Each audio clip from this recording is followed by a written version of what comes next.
I'm Tara Bauman, the program director here at the National Aging in Place Council. I see some familiar faces and I see some new names and faces. So thank you so much for joining us. Our guest speaker today is also the founder of our new Southern Nevada chapter, kind of in the Las Vegas area, Henderson area. So we're really lucky to have Diane Cameron join us today to talk about the mindset of seniors. So it sounds like she's already had quite an interesting morning. So thank you. Thank you for hopping on and joining us, Diane. Oh, thank you. It's so great to be here.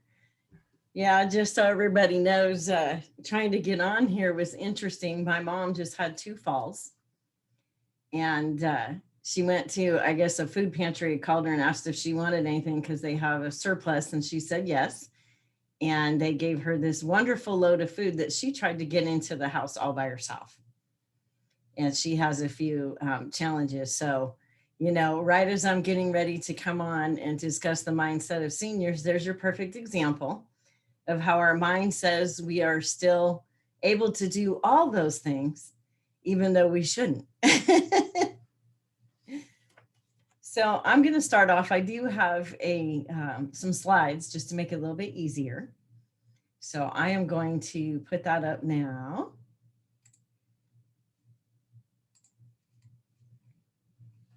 And I always started off with a little bit about myself, only because when it comes to, speakers and everything, a lot of times we say, well, gosh, how did they come to speak on this subject? What is their knowledge area? So 30 years ago, I had a franchise in human development and corporate training. And it kind of propelled me into all things mindset, because that's what the company was based on.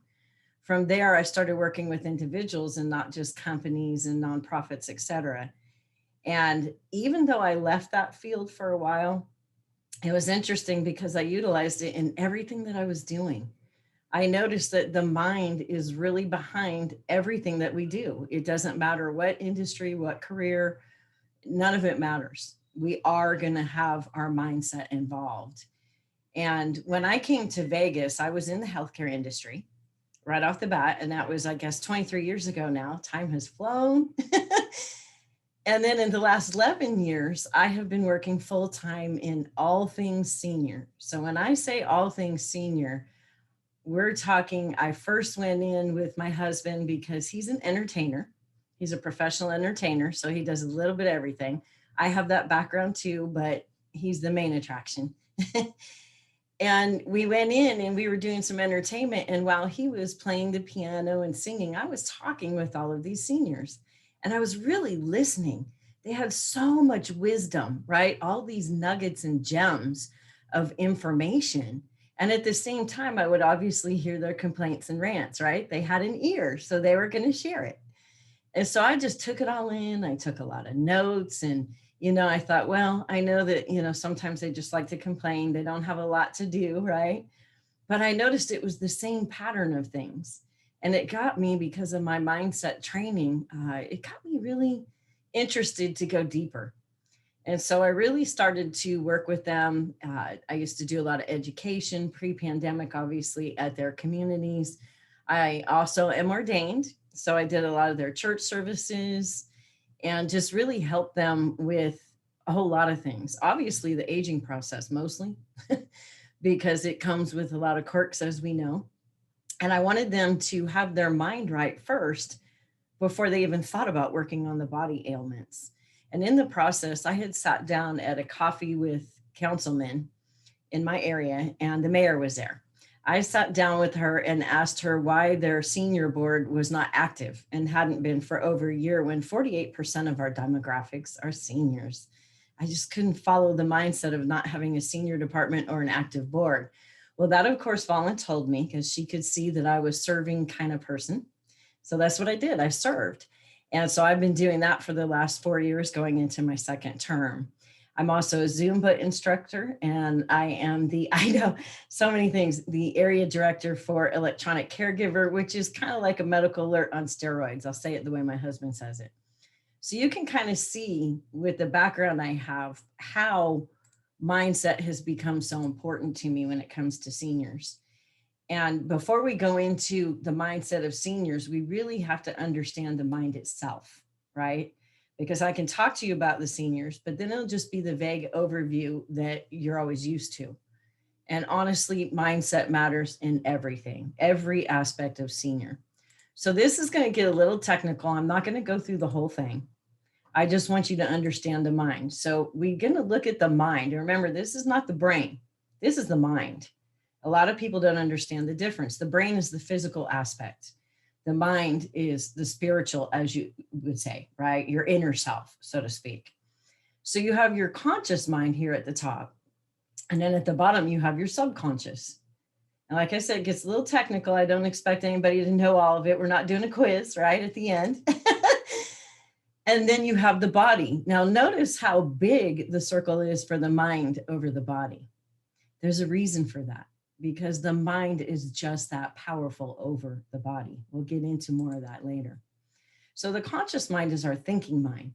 That's where we're having those thoughts. And if you were to look at the scientifics of it, you are going to see that we have, so many thoughts per minute. So what are we grabbing onto? That's the first thing that we want to put in our mind right now as we're going through this is, what are we thinking about? What are we consciously thinking about? Because a lot of times we don't even realize what we're thinking about. And then we'll realize we're having a bad day. If we sit down and think about what we're thinking about, we can usually find where it's coming from. The challenge is we've never been trained to do that. We all have such busy lives, especially all of us in the senior industry, right? We have so much going on, so many people that we attend to, whether it be employees, seniors, whatever have you. And then here, these little representations at the top, these are your five senses. So you can hear, see, smell, touch, and taste. And we know those senses, right? We know when it's almost lunchtime, right? We know the taste because we're going to get our lunch and we're going to taste it. We know about the touching, something that's so important for seniors that they have not had a lot of because of the pandemic. And then, of course, there's smells. Have you ever noticed when you have a certain smell, it'll bring back a memory? It's really interesting. Different candle smells. For me, it's the ocean because I grew up near the ocean. I don't really get to smell that anymore. But when I do, it brings a smile to my face. Obviously, the things that we see and the things that we hear. It's very important we understand that all those senses that you see there are going into our conscious mind. And then we have choice and free will. And that's for past and future. So what that means is we have a choice to think what we want to. The question is, are we? Are we thinking what is best for us? That's a big question to ask yourself. And especially once again, when you feel certain moods and when you're in a good mood, ask yourself, what am I thinking about? Not just what happened to you. What are you thinking about that has you in that place? It's very important. And then over here, we have what we call the faculties, the higher faculties. We have the will. That's our do, right? That's our do. We have the will to do it. Perception, how we perceive things.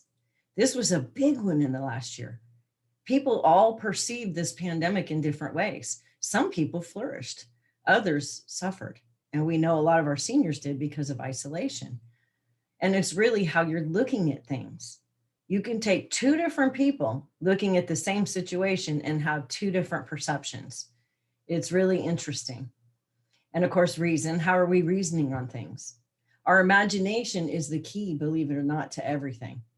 We want to imagine and we want to imagine good things, right? And this is not just motivational. This is truth. This is scientific that I have studied and been doing for 30 years and have seen the real difference when we understand these things. And of course, intuition, that still small voice. This is, maybe you shouldn't do that.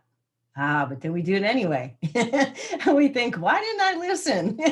I knew I was hearing that. And then the compromise thinking, in other words, the shock, right? The shock value. You're shocked into different types of thinking, the fascination into something. So I'm not going to go through too much. Like I said, I'm going to kind of start to skip over some. It gets a little technical, but the subconscious is where we're feeling things. So that's where we're feeling. That's our autopilot. I call subconscious our autopilot because we have a lot of thoughts that we've thought in the past. We have experiences from the past. All these things make up our attitude and our feelings, and they make up our habits. So if we've habitually been in a situation, then that's going to translate into our subconscious, which, believe it or not, can only accept what we are putting into it. It's actually our conscious mind that can accept or reject.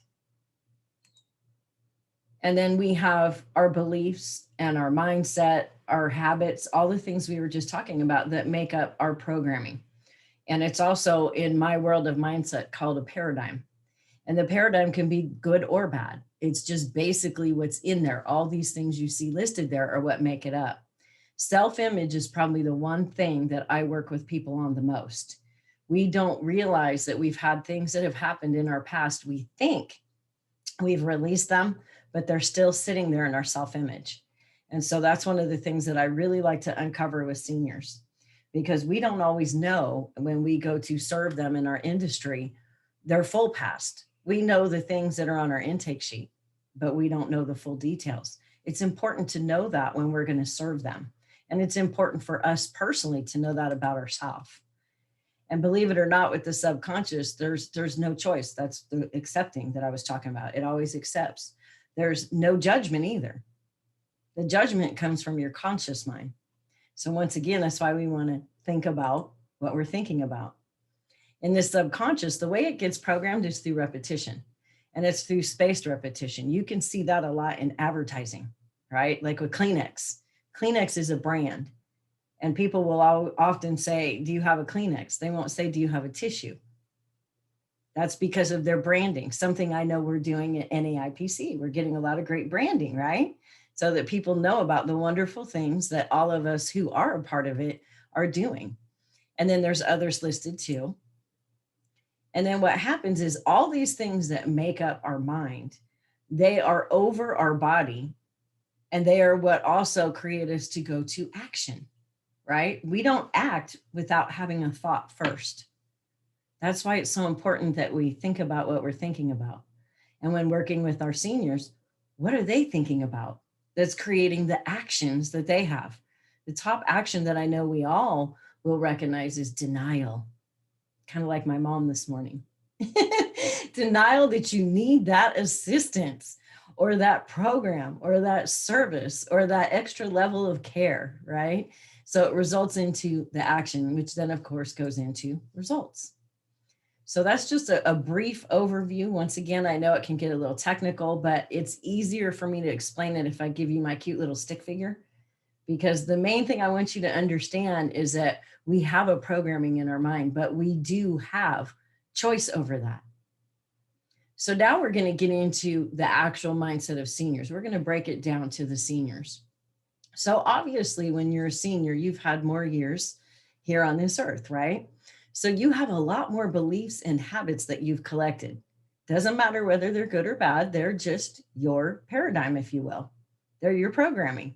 And the more years you have and the more experiences you have, the more of those you're going to have down in that subconscious. So when we are working with them, it's really good that we understand that there's years and years of programming, a lot of programming in there. And depending on their background, we don't know what that programming is. They have a lot less activity and or isolation, which will lead to more time to think. And we know what happens when you have a lot of time to think, right? It's not always good. We'd like to make it good, but a lot of times we don't, because we go on that autopilot with our subconscious. And these are all from our past experiences and patterns right there in our programming.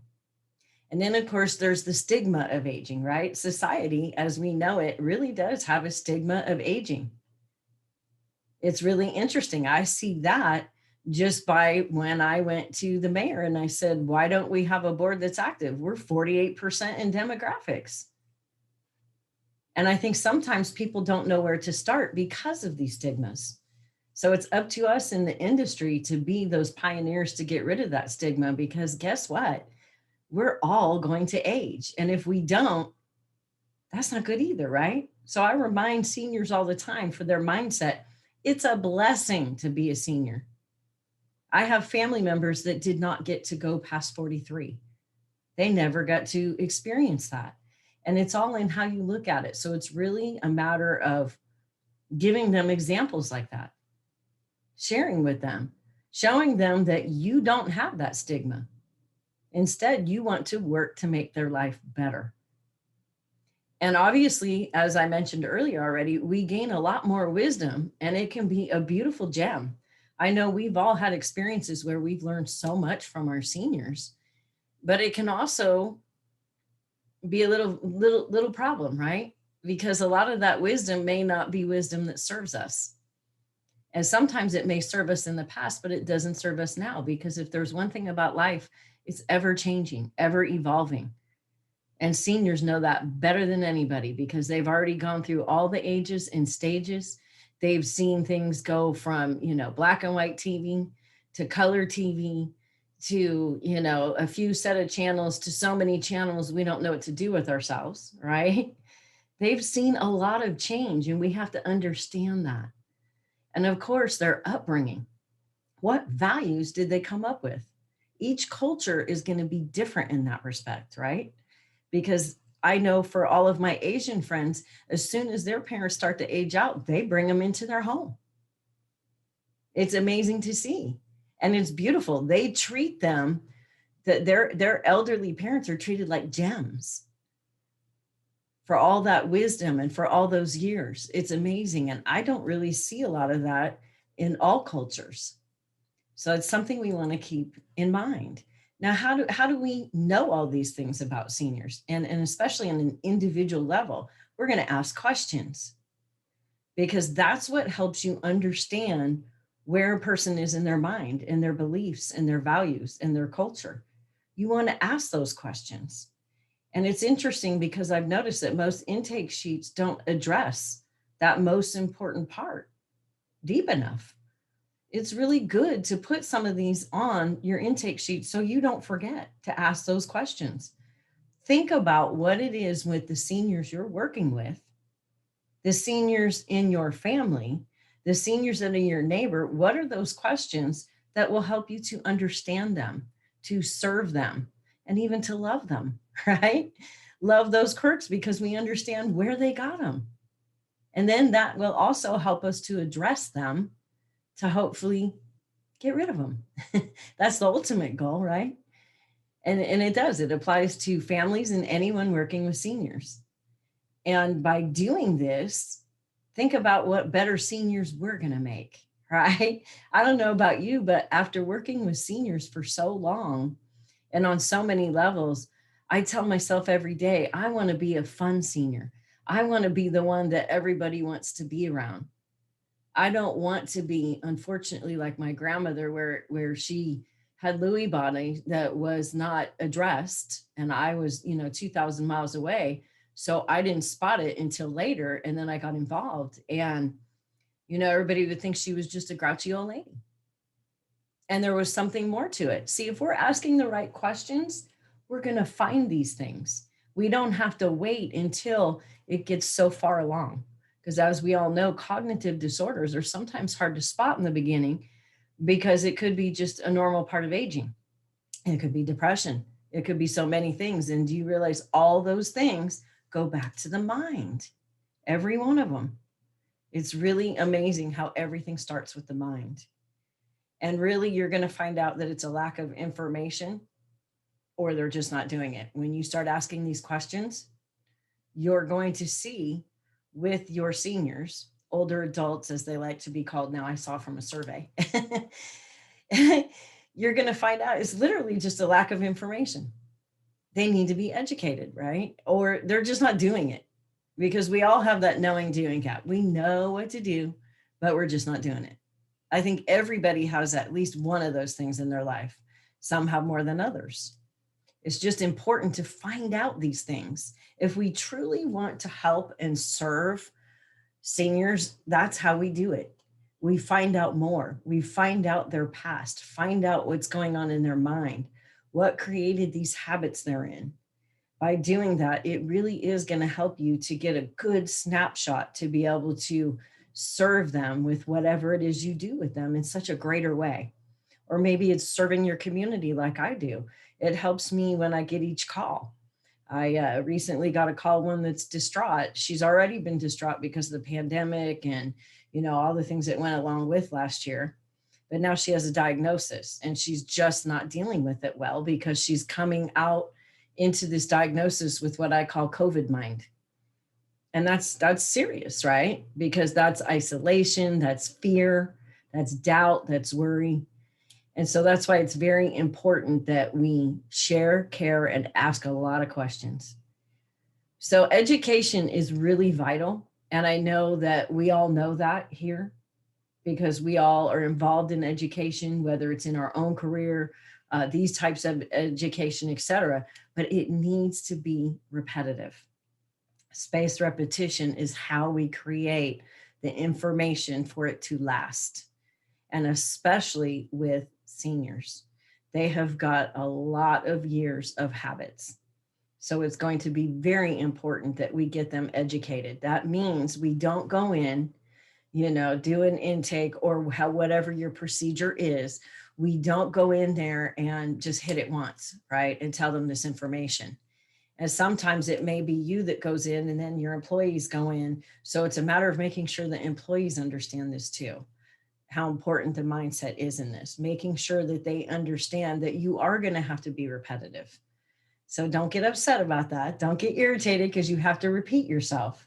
Because remember, one day we are going to age up also, and we might need it explained to us more. In fact, all of us do. Once again, just like Kleenex, just like Coca-Cola. They've used that same logo for how long? If you go on an airplane and you look at their list of drinks that they have, it's always going to show the Coca-Cola logo.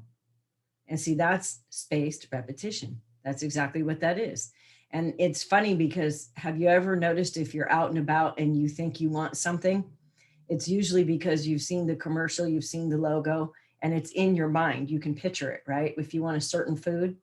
Like recently I had this hankering for Panera because I love their soups. And that's the first thing I did. I saw their logo in my mind and I was like, look at that. That's just like I teach. Isn't that interesting? It really does happen that way. We all learn that way, but seniors even more so because we're trying to break some of that mindset and they have more years of it. So we want to help them understand the outcomes of being proactive rather than reactive. But we really want to do it with motivational types than fear. Seniors already have a certain level of fear, right? I mean, the two biggest fears on the top 10 is fear of aging and fear of dying. They're already in the aging. And that's where the denial comes from, right? Because we don't want to know we're there. We don't want to know it. And we certainly don't want to think about the other. So if we know that they've already got fear of that, then using more proactive, and I call it motivational, happy, joyful ways of helping them. So I teach fall prevention, obviously, because the system that I represent helps with falls. And for me, when I do my fall prevention, I like to do a lot of jokes in it. I don't get so serious. I don't like to show a lot of pictures, where I see other people do it of the seniors that have fallen that are in terrible shape, because that actually expands on their fear. And I'm not trying to do that. I'm trying to get them to be proactive. So what do? I like to show them happy seniors. And I like to remind them, this is how you stay that way. And the way we're going to do that is by making sure we get this, make sure that we have somebody come into your home and look at all the things that could be, a fall risk for you, help you with whatever it is that you need inside your home. And I say it in ways that I remind them that they'll get to stay in their home. And if I'm in their home at the time that I'm sharing with them, I remind them, your home is fantastic. I don't care if it's an apartment. I don't care if it's a mansion, whatever it is. I point out the good aspects of their place. I'm going to their mind, right? And I'm going to what? Their feelings, their subconscious, where that programming is. So they get that feeling, yeah, and there comes that subconscious, but then I come at it with some conscious questions and information so that I can see where that programming is and start working on it. And what I mean by that is you can point some things out that you think are great in their place, but they may have a memory attached to that. And all of a sudden, here it comes. Look at that. You start to get in their mind just by doing that. So it's literally being more mindful of everything that's coming out of their mouth as you're going through the process with them, whether it be family or business. So once again, being proactive, that's the biggest thing that I saw with a lot of agencies, and I still see. And it became a huge problem during the pandemic, right? Because now we had to react more than ever. But had we been more proactive before the pandemic, right? Making sure we had more education in the hands of seniors, making sure they understood technology instead of having fear of it, thinking that it's difficult, we might not have had some of the challenges that we did. So it's very important when we're showing them proactive rather than reactive. Give them examples, even if you have to make, a person that you know without sharing their name, and let them know how it could have been so much better for them if they would have just done this, this, and this. And I know some of you have heard this before, but pay attention to how they're reacting and then ask those questions based on their reactions. Find out what's going on in their mind. And one of the big things is we have to be careful not to stereotype. What do I mean by this? Well, because I'm involved in agencies, one of the things that I see happening is I was on, I was doing some meeting one time and I got this SOS saying that a senior was about to be put out of their home. The constable was there. And of course, here comes, Super Diane rescuing the seniors. I had to, immediately address it that moment. And I was ready to drive over there and get involved in everything. And it was kind of interesting because when I said it in this meeting I was in that had a lot of professionals that could really help, I'm not going to say any more than that because I don't want to slam anyone or anything. And it was really surprising to me, the reaction. And it's the reaction I always get. Well, that's the trouble with seniors. They wait till last minute and then they reach out for the help. That's the problem. And then they'll rant and they did all this. And I felt like somebody just drove a stake through my heart. I was like, oh my gosh, because I'm hearing this out of the very agencies that are to help them. And it really dawned on me that it's because of that stereotype. Now, are there seniors that do that? Yes. But shouldn't we be finding out why? Why do they do that? We know in the industry, right? We know that it's fear. Fear of something. Let's find out what that fear is. Usually the fear is of being looked at differently, especially with our low-income seniors, right? They feel like they're going to be looked down upon. They feel like they're going to be looked at as helpless, all these different things. And that's why it's important to ask questions, find out what those fears are and address them and help get rid of these aging stigmas. It's okay. It's okay if you're in the lower income bracket. That does not mean you cannot live good. In fact, you have more resources than the people in the middle of the road, right? And I know we've had discussions on that, Tara, how the ones that have the finances, they can just outright pay for services. And then you've got the low income who have services available to them, but yet so many of them won't step up to get them because of the mindset. And then you've got the ones in the middle that are looking at either side going, I'll take it either one of those ways because I'm just sitting here trying to get help. And that's what we need to do is work on these stigmas and bridge the gaps, and doing so through the mindset of seniors and everyone involved with seniors, whether it's families, agencies, industry. We've got to get rid of the stereotypes. Are there certain things that go with certain types? Yes, but they're that way because they first became a paradigm in a program. So why don't we start looking at programs to get rid of the program, right?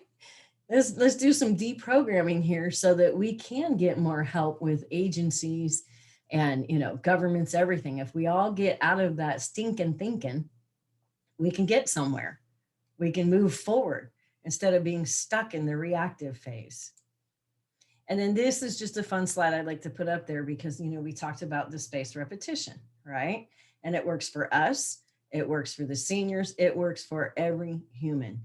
So when we are repeating a thought or a feeling, which obviously turns into an action or a skill, and we keep doing it over and over again until it becomes, and look at all these blessings that we get from it. Easy is the first one, because it's not easy in the beginning, right? And think about for seniors, we're asking them to, do movement. Can you imagine after being isolated at home? This is what I'm going through with several of my seniors right now. They haven't been doing movement at home. They weren't able to get out of their houses, especially the ones that were in apartments, and they were, told they had to stay in completely, right? So now, do you think it's easy for them? Let me just share something with you. My husband and I have been back in doing our entertainment in them. And it has taken, we'll go in and do an hour entertainment. And it has taken the better part of 30 to 45 minutes to get them back moving. I mean, and I'm working really hard to get them up, really hard, harder than I ever have.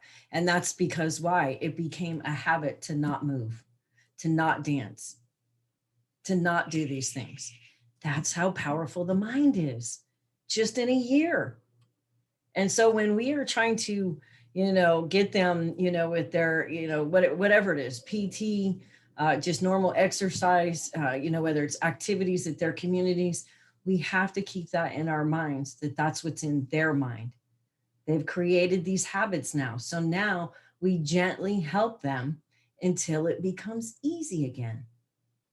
And then it's just automatic. Oh, look at that, Scythe and Diane are on the calendar. I'm going to get out of this apartment. I'm going to go out there. I'm going to get some dancing, or, oh my gosh, there's art class. I'm going to go draw something for my, granddaughter. We have to work on their mind to get them to do these things again.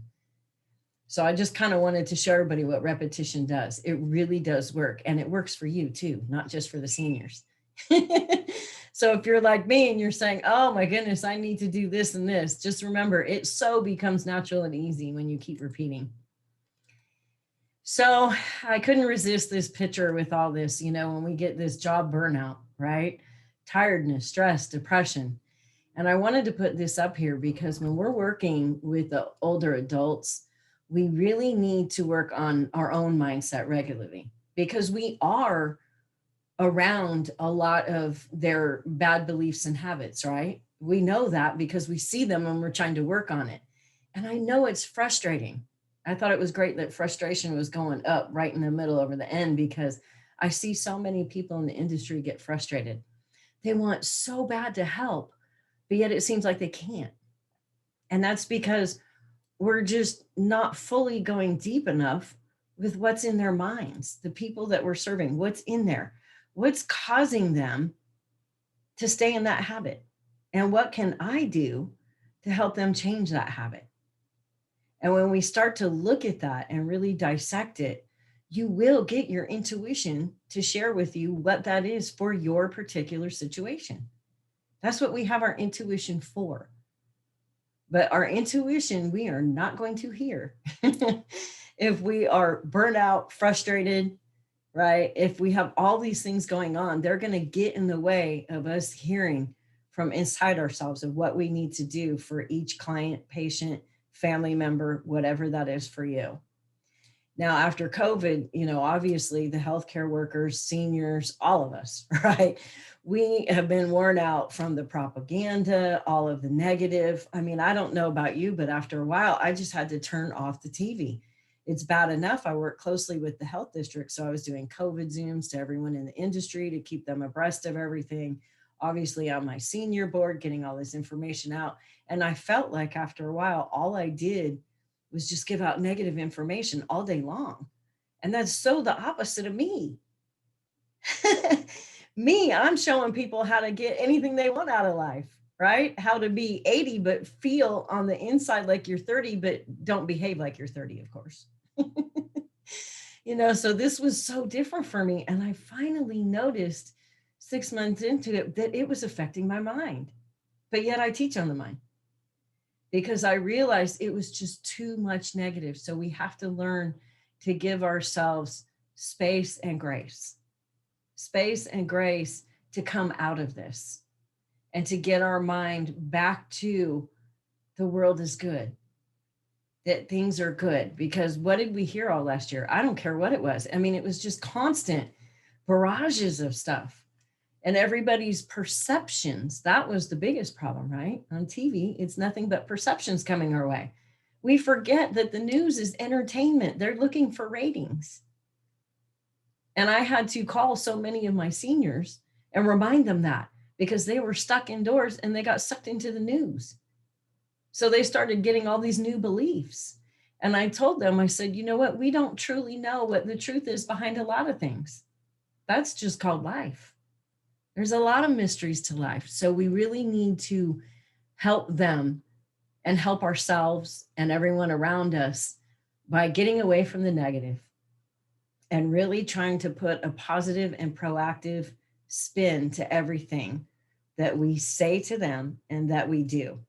Let our actions show that we believe what we're telling them, right? That we believe what we're telling them, whatever your service is.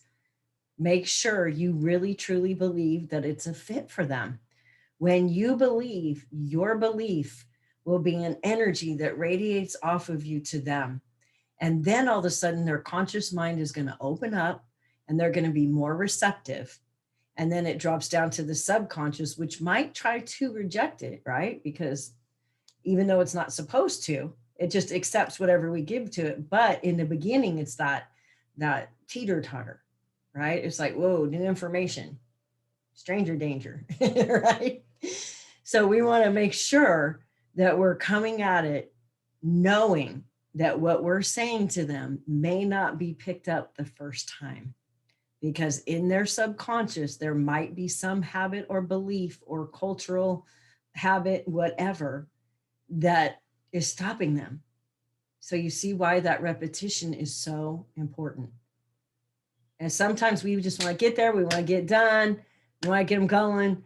But we have to understand that if we're not reaching them on a mindset level, I mean, a true deep level, it may not happen the first time. And even if it does, they might get that so-called, what I call buyer's remorse, right? Have you ever had that with your clients? In other words, you know, they love it. Yeah, they're going to do this and, you know, they're going to be active, or they're going to be faithful to their, you know, physical therapy or to whatever it is, or they're going to go ahead and they're going to, you know, refinance that house, or, you know, whatever it is, right? But then all of a sudden, a couple of days later, they start getting that, oh, wait, what did I just do? See, that's because they sat there thinking, and that thinking is going along with their old programming. And that's why it's so important with your clients to always follow up in the beginning within 48 to 72 hours and make sure that you instill everything that you talked about again, so that you can help their mindset to stay in that place where they're going to do better for themselves. Because that denial, oh my goodness, that denial is a big, tough cookie, right? We've all been there. It's tough. You know, they don't want to believe in their mind that they have reached that time and space that they need these things. And it's scary to them. So let's hold their hand and work on that mind to let them know that they're a gem. They've been blessed to be aging, and that they can do it gracefully if they just open their mind and let us show them how they can not be that person that had one fall, one heart attack, one stroke, and could no longer live at home because they didn't already have things in place. And we know those things could be a vast majority, right? I mean, things in place, pardon me, I've been talking a lot lately. It could be, you know, your grab bars. It could be, you know, your finances, right? Because a lot of them wait to do the financial side, and that's really detrimental, especially if all of a sudden you've had a stroke and you can't really communicate very well, you know. And so it's really important that we reach them, but in a positive way, right? So even though we have to tell them, and that's why I give a lot of examples of other people, because that way, you know, they feel bad for that person and they don't want it to happen to them. So we just don't want to let them be led astray, because that's what their mind's going to do. So aging in place should always include mindset. There's never a time that it shouldn't. The mind is the most powerful tool that we have in our life. It is over our body, because where the mind goes, the body follows. And that's what results in dis-ease, because we've been thinking these things for so long. I was just with seniors yesterday, and one of them was so positive about this whole being locked into her apartment experience. She said, though, it was great because I knew I was safe and I knew my kids were safe. I missed them, but I knew they were safe and that we couldn't hurt each other. I was like, wow, that's a good mindset. Not many of us actually thought that way through it, right? I was seeing all the negatives, so it was hard for me not to be irritated by it at times, and I had to work on myself. And we really do need to understand that when a person is in a negative state all the time and they're in denial, it's going to show in your body. It has to come out. This is proven science. I am also a nutritionist. Don't laugh. I have a lot of hats, I know. But I did that because I have a heart condition. And because I got certified in nutrition, I ended up able to not only help myself, but help a lot of seniors. And do you know that in the schooling that I did, what they call your primary food is your mind? So it was a perfect fit for me. And I had no idea when I was going in. Activity is good for both your mind and your body, right? Because with the mind, we know it keeps the cobwebs out. But more importantly, when you're active, you're not thinking and getting in a negative state. You're not surrounded by all these thoughts and just taking whatever in. And because you're getting activity, you're getting the body side of it. Obviously, you're going to stay more fit, more healthy.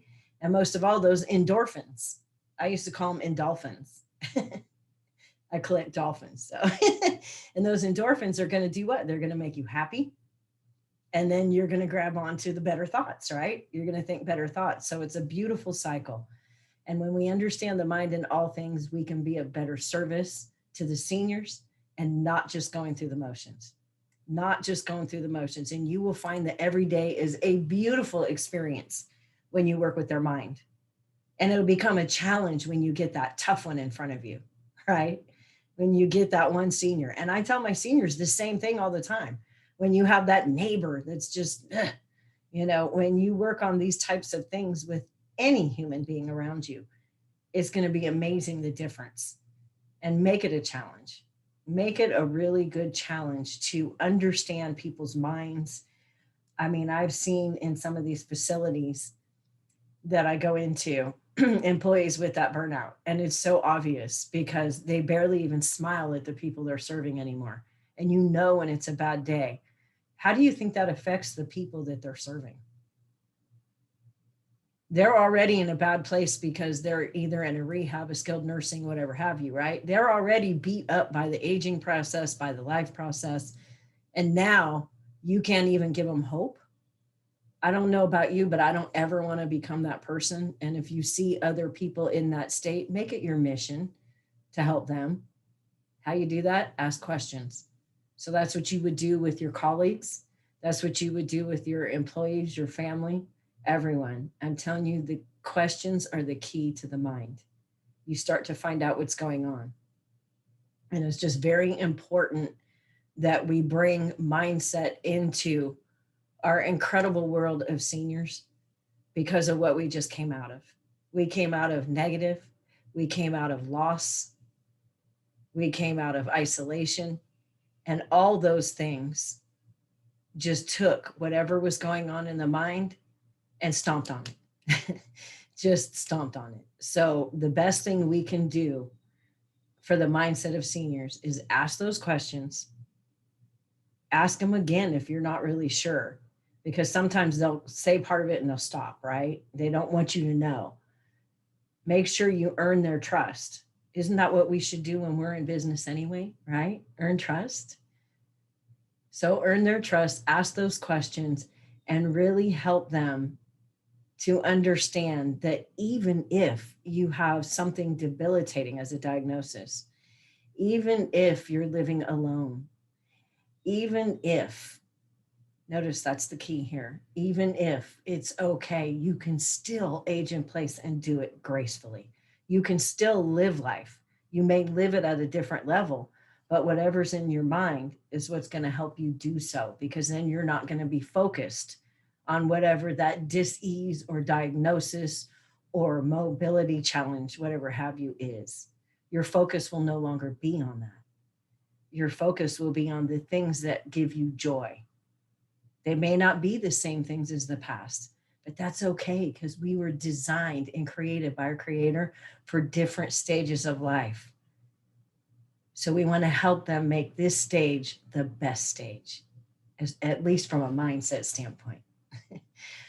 So I have my information up here in case anybody wants to contact me. I do have a Facebook group that I do monthly workshops, Mindset Matters and Everything. Those are complimentary workshops because I just want to help people. And I just started doing that the last couple months. I just want people to get the information that's going to help them. And I go over, knowing what to do, not doing it. Self-image is a big one. What do you really want? Have you ever asked yourself that? That's a question that I'm going to give you homework on. I said no homework, but I lied. I want you to ask yourself what you really want. What you really want. Have you ever asked yourself that? And then check with yourself on, are you even doing anything to move towards that? If you are, kudos. What could you be doing more of? If you're not, why not? We can get what we want as long as it aligns with the greater good, right? And I do have programs that I work with people on. That's just for those people that want to go deeper. But for me, I'm just trying to be of service in any way I can, and especially for the senior industry, because I know what it's like to work with seniors. I know what it's like to be their advocate and their voice. I know what it's like to listen to every kind of story you can imagine, to be on their bedside when they're saying goodbye to loved ones and sending them off. It's been a beautiful thing to marry them when they meet, another love, and they just were so distraught because they had lost, their beautiful partner. And I mean, it's just been an amazing experience. And I'm just wanting to share with everyone how we can do it better. Do I have it perfected? No, I'm a work in progress every day, but I do have access to some of the greatest mindset tools. And I'm here if you need any assistance, or you get one of those seniors you just can't deal with, reach out to me. Let's see if we can work it out together, because that's what I'm here for. So I hope this brought some information you may not have known. I know there's a lot of it you do, but my main goal was to get everybody thinking, to go deeper, and to understand what seniors are thinking on a deeper level and how we reach them. Great. Thank you, Diane. That was a fantastic presentation. I know we have about 5 minutes left, so I'll open it up to see if anyone has any questions. You can type them in the chat box, or you can just unmute yourself and pop over. While I'm waiting to see if we have anything pop up, I just wanted to give a quick little shout out to Ron. I was just a guest on his podcast, as was Diane and Karen Leventhal, who I believe had to drop off earlier. And the tagline on his show is "Make your second half the better half." So it kind of goes right along with everything that you said today, Diane. So does anyone have any comments or questions? If you want to unmute yourself, now is the time. Otherwise, I'll say thank you. Hi, Ron.